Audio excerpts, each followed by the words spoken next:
Good morning बच्चों, मैं जितेंद्र कुमार शर्मा स्वागत करता हूं आपका आज की कक्षा में। आज की कक्षा में बच्चों हम पढ़ने वाले हैं कक्षा 3 की पर्यावरण अध्ययन की पुस्तक अपना परिवेश का 9वां अध्याय, जिसका नाम है भोजन में विविधता। यानी कि बच्चों हम जिस भी क्षेत्र में रहते हैं वहाँ पर किसी अन्य प्रकार का भोजन किया जाता है, जबकि हम किसी अन्य क्षेत्र में जाते हैं तो वहाँ भोजन में विविधता आ जाती है।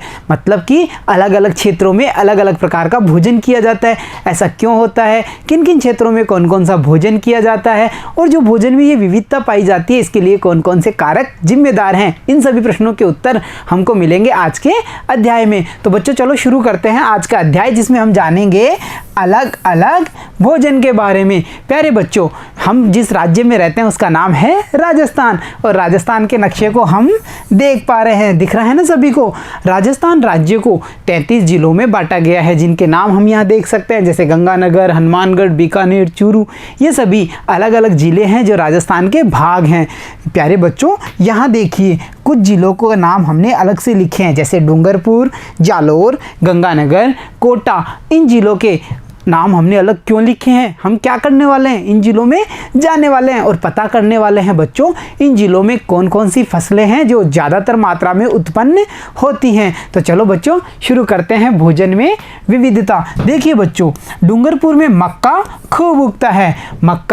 मक्के की रोटी और मक्के के हमने पॉपकॉर्न भी खाए हैं ना बच्चों। नीचे देख पा रहे हैं हम इमेज में, देखिए ध्यान से, मक्के की फसल जिसपे पीले पीले दानों वाला मक्का लगा हुआ है, दिख रहा है ना सभी को। तो बच्चों जो मक्का है वह राजस्थान में डूंगरपुर में सर्वाधिक होता है। इसी कारण यहाँ पर मक्की की रोटी बनाई जाती है। क्योंकि डूंगरपुर में मक्की की रोटी क्यों बनती है बच्चों? क्योंकि वहाँ पे मक्का ज़्यादा होता है, यानी मक्का आसानी से मिल जाता है, इसीलिए खाने में वहाँ पे मक्की की रोटी का ज़्यादा प्रयोग किया जाता है। अब हम चलते हैं बच्चों अगले ज़िले में। अगले ज़िले का नाम है जालोर। जालोर में बाजरा खूब होता है। बाजरे की फसल सर्वाधिक राजस्थान में जालोर में होती है।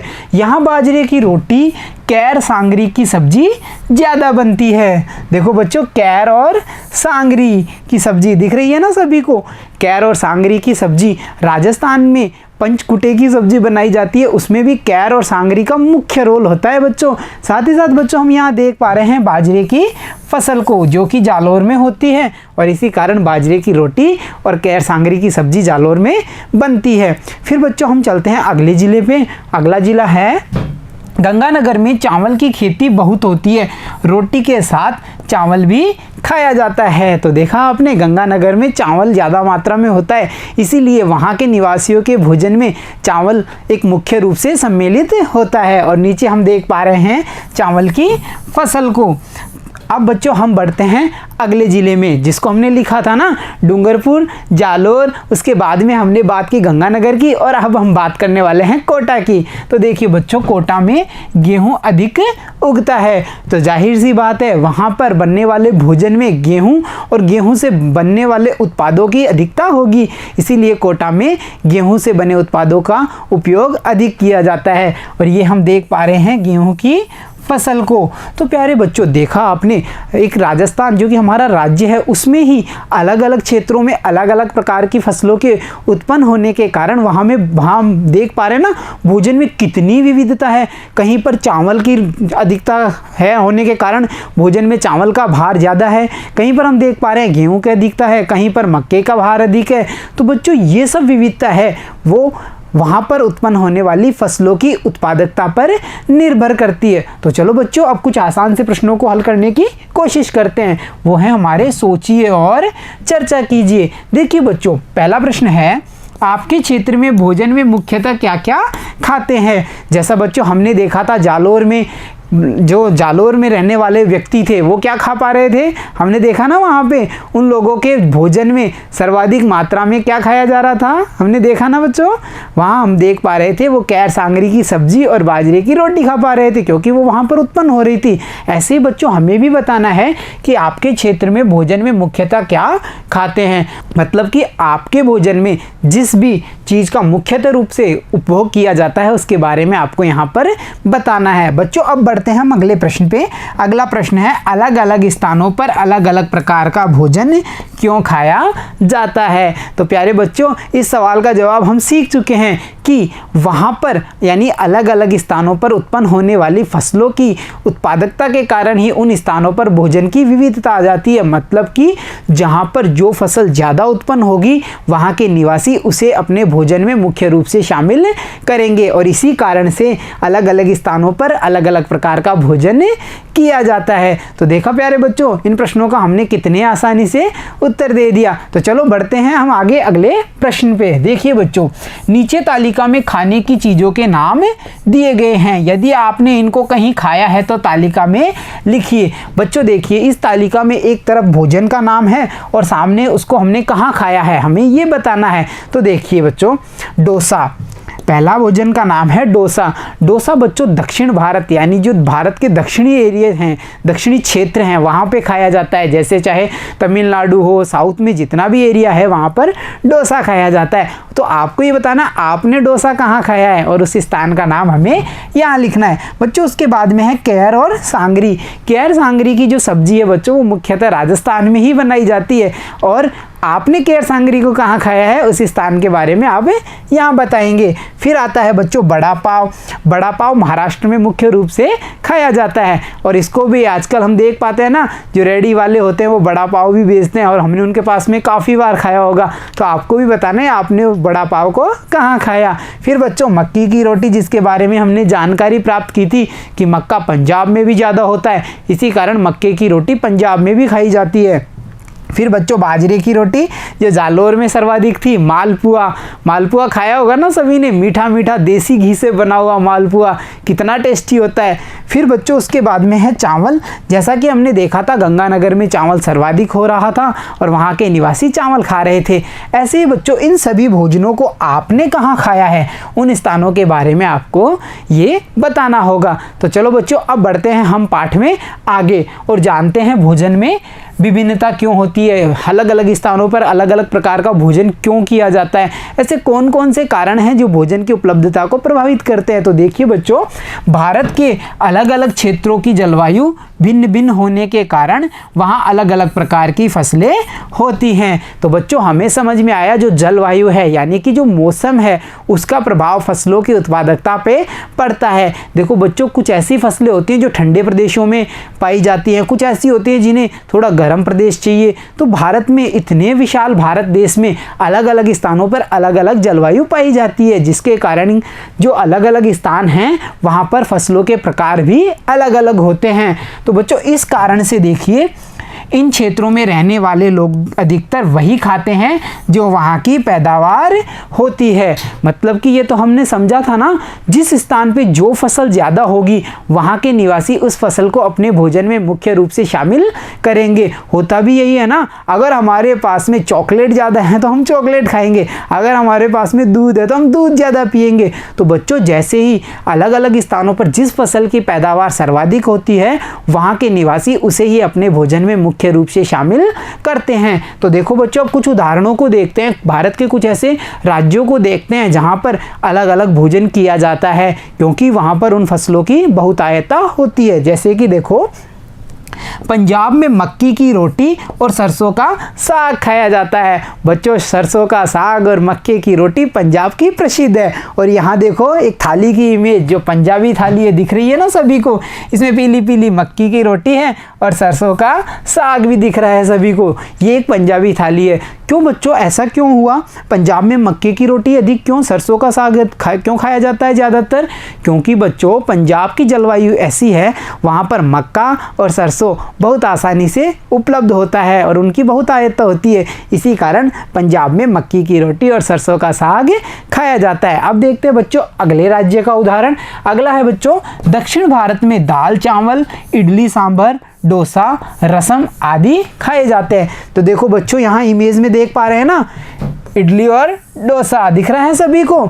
यहाँ पे सांभर, इडली, डोसा, रसम ये सब चीज़ें हम देख पा रहे हैं। बच्चों ये जो भी है जितने भी खाद्य पदार्थ हैं ये दक्षिण भारत यानी भारत के दक्षिणी क्षेत्र में खाए जाते हैं। जैसे कि तमिलनाडु, केरल, कर्नाटका जो दक्षिण वाला भाग है भारत का, वहाँ पर इन भोजनों को किया जाता है, जिनमें दाल चावल, इडली सांभर, डोसा, रसम इत्यादि हैं। अब बच्चों हम देखते हैं आगे, समुद्र के पास रहने वाले व्यक्ति मछली व अन्य समुद्री जीवों को खाते हैं। देखो बच्चों, खाद्यान्नों से ही मानव की आवश्यकता पूर्ति नहीं हो सकती, उसे खाद्यान्नों की पूर्ति के लिए जानवरों पे और प्रकृति से प्राप्त अन्य संसाधनों पर निर्भर होना पड़ता है। इसीलिए जो समुद्र के पास रहने वाले व्यक्ति होते हैं वो मछली व समुद्री जीवों से भी अपने भोजन की आवश्यकता को पूर्ति करते हैं। जैसे कि हम यहाँ देख पा रहे हैं मछली, जिसको कि खाने में प्रयोग में लिया जाता है। तो देखा ना आपने, खाद्यान्न के साथ साथ पशु पक्षियों जानवरों से भी भोजन की आवश्यकता की पूर्ति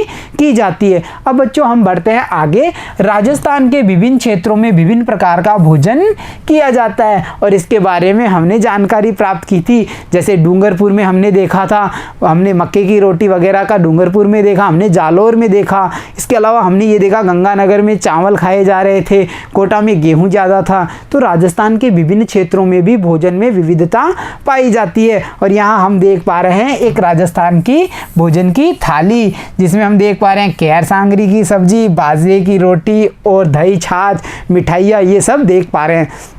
तो देखा ना बच्चों आपने, भारत में विभिन्न क्षेत्रों में अलग अलग प्रकार के भोजन किए जाते हैं, क्योंकि भारत में अलग अलग क्षेत्रों में अलग अलग फसलों की बहुतायतता होती है और इसी कारण भारत में अलग अलग क्षेत्रों में अलग अलग भोजन किया जाता है। तो चलो बच्चों अब देखते हैं आगे की बात। आगे है बच्चों, त्योहारों पर आपके घर में तरह तरह के पकवान बनते होंगे, बनते हैं ना सभी के। जब भी कोई त्यौहार आता है तो हमारे घर में अनेक प्रकार के पकवान बनते हैं। जैसे दिवाली पे चावल मूंग बनाए जाते हैं और मिठाइयाँ भी बनाई जाती है। होली पे भी कुछ अलग प्रकार के पकवान बनाए जाते हैं, मकर संक्रांति पे भी पकवान बनाए जाते हैं। जितने भी त्यौहार पर्व आते हैं उन पे हमारे घरों में तरह तरह के पकवान बनते हैं। प्यारे बच्चों, इन्हें बनाने के लिए बहुत सी कच्ची सामग्री की जरूरत पड़ती है। बच्चों कच्ची सामग्री क्या होती है? कच्ची सामग्री वो होती है जिसके द्वारा पके हुए भोजन का निर्माण किया जाता है। जैसे कि देखो, हलवा बनाने के लिए आटा, घी, शक्कर या गुड़ आदि चाहिए ना। तो देखो यहाँ पे जो आटा है, घी है, शक्कर है या गुड़ है, ये क्या हुआ? ये कच्ची सामग्री हुई और इनसे बनने वाला भोजन क्या कहलाएगा? पका हुआ भोजन। और वो क्या होगा? हलवा। आया समझ में कुछ? कच्ची सामग्री की आवश्यकता भोजन बनाने के लिए होगी। फिर बच्चों वैसे ही देखिए, खीर बनाने में हमें दूध चाहिए, चावल चाहिए, शक्कर चाहिए और किशमिश बादाम जो मेवे हैं वो भी तो डाले जाते हैं ना ऊपर से। तो बच्चों ये जो सब चीज़ें हैं, दूध हुआ, आपके चावल हुआ, शक्कर हुई, ये सब क्या है? ये कच्ची सामग्री है जिनसे कि हम पके हुए भोजन यानी खीर का निर्माण कर रहे हैं। बच्चों इसी प्रकार हम अनेक चीज़ों का उपयोग अलग अलग प्रकार के भोजन बनाने में करते हैं। तो देखो बच्चों, जैसे चावल से चावल दाल बनाए जाते हैं, चावल से हम खिचड़ी भी बना सकते हैं। और यहाँ पे हम देख रहे हैं, जब चावल को हम दूध के साथ पका रहे हैं शक्कर डाल के, तो खीर का निर्माण हो रहा है। यानी कि अलग अलग भोजन बनाने के लिए एक ही सामग्री का अलग अलग प्रकार से भी प्रयोग किया जा सकता है। तो बच्चों अब बढ़ते हैं हम आज के प्रश्न पे। आज का प्रश्न है बच्चों, देखिए, पता कीजिए और लिखिए। हमें कुछ पता करना है और फिर लिखना है। क्या पता करना है? तो देखो बच्चों, आपके राज्य में कौन कौन से स्थान पर कौन कौन सी चीज़ें खाने के लिए प्रसिद्ध हैं। बच्चों होता है ना, जब हम बाजार भी जाते हैं तो हमें पता चलता है इस दुकान की ये कचौरी प्रसिद्ध है, उस स्थान पे वो घेवर प्रसिद्ध है, वहाँ पे वो चीज़ प्रसिद्ध है। होता है ना ऐसा? तो ऐसे ही बच्चों यहाँ पे कुछ खाने की चीज़ों के नाम दिए हुए हैं और हमें ये बताना है वो कहाँ की प्रसिद्ध है। साथ ही साथ हमें ये भी बताना है कि उनका टेस्ट यानी उनका स्वाद कैसा है। वो रसीली है, मीठी है, कड़वी है, खट्टी है, कैसी हैं, उनका स्वाद भी हमें बताना है। तो देखो बच्चों, पहली जो चीज़ है उसका नाम है घेवर। घेवर देखा है ना, गणगौर पे हम खाते हैं गोल गोल घेवर जो मीठे होते हैं। तो हमें यह पता चला घेवर का स्वाद कैसा है? मीठा है। ये कहाँ का प्रसिद्ध है? तो बच्चों राजस्थान में जयपुर के घेवर सर्वाधिक प्रसिद्ध हैं। और वो भी पनीर वाले घेवर, मावे वाले, इनमें कई तरह के घेवर बनाए जाते हैं बच्चों। आगे बच्चों हम बढ़ते हैं मावे की कचौरी। तो बच्चों मावे की कचौरी कहाँ की प्रसिद्ध है? ये भी हमें पता होना चाहिए। मावे की कचौरी, देखो नाम से पता चल रहा है मावा, मावा मतलब मीठा होगा। तो मावे की कचौरी स्वाद में मीठी होगी और वो बच्चों राजस्थान के कोटा की प्रसिद्ध है। आगे बच्चों देखिए तिल पट्टी। या तिल पपड़ी, इसे तिल पपड़ी भी बोलते हैं। ये बच्चों तिल से निर्मित होती है, इसका स्वाद मीठा होता है और ये अजमेर के पास ब्यावर नामक स्थान की काफ़ी प्रसिद्ध है। तिल पपड़ी, तिल पट्टी, है ना बच्चों।